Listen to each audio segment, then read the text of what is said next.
Asia কাপের শিরোপা জেতায় ভারতের পুরুষ দলকে অভিনন্দন জানিয়েছেন নরেন্দ্র মোদী। তিনি এই জয়কে তুলনা করেছেন অপারেশন সিঁদুরের সঙ্গে। তবে এমন তুলনার মাধ্যমে ক্রিকেটের রাজনীতিকরণের অভিযোগ তুলে পাল্টা জবাব দিয়েছেন পাকিস্তানের স্বরাষ্ট্রমন্ত্রী মহসিন নকভি।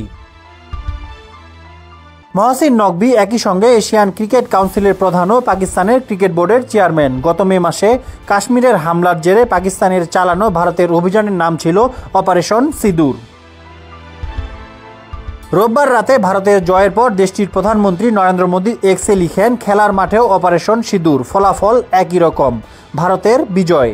নরেন্দ্র মোদীর এমন বার্তার জবাবে মহসিন নকভিও এক্সে লিখেছেন, খেলার সঙ্গে যুদ্ধকে মেশানোটা অসহায়ত্বকে প্রকাশ করে, কলঙ্কিত করে খেলার আসল চেতনাকে। বান্ডেল থাকলে প্রতি সেনমানিতে টাকা বাঁচবে। বিকাশ সেনমানি বান্ডেল কিনে জিতুন প্রতি লেনদেনে। নরেন্দ্র মোদীকে খোঁচা দিতেও ছাড়েননি নকভি। লিখেছেন, যুদ্ধই যদি আপনাদের গৌরবের মাপকাঠি হয় তবে ইতিহাসের দিকে তাকান। সেখানে পাকিস্তানের কাছে আপনাদের লজ্জাজনক পরাজয়ের রেকর্ড আছে। কোনো ক্রিকেট ম্যাচ সেই সত্যকে নতুন করে লিখতে পারবে না। পাকিস্তানি গণমাধ্যম ডন লিখেছেন, এমন কথার মাধ্যমে নকভি মূলত গত মে মাসের সংঘাতে পাকিস্তানের সাফল্যের প্রতি ইঙ্গিত করেছেন।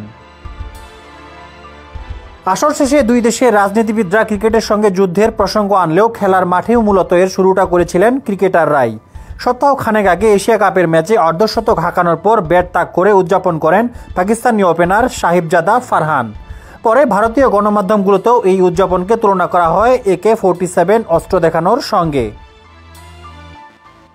পাকিস্তানি আরেক ক্রিকেটার হারিস রৌফও মাঠে হাত দিয়ে প্লেন ভূপাতিত করার ভঙ্গি দেখান। এনডিটির খবর, রোববার ফাইনাল ম্যাচে ভারতীয় পেসার জসপ্রীত বুমরাও একই ভঙ্গি দেখিয়ে রৌফকে জবাব দিয়েছেন।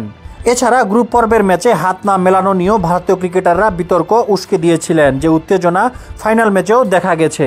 পাকিস্তানি স্বরাষ্ট্রমন্ত্রীর হাত থেকে শিরোপা নিতে অস্বীকৃতি জানান সূর্যকুমার যাদবরা। ডেস্ক রিপোর্ট, সমকাল।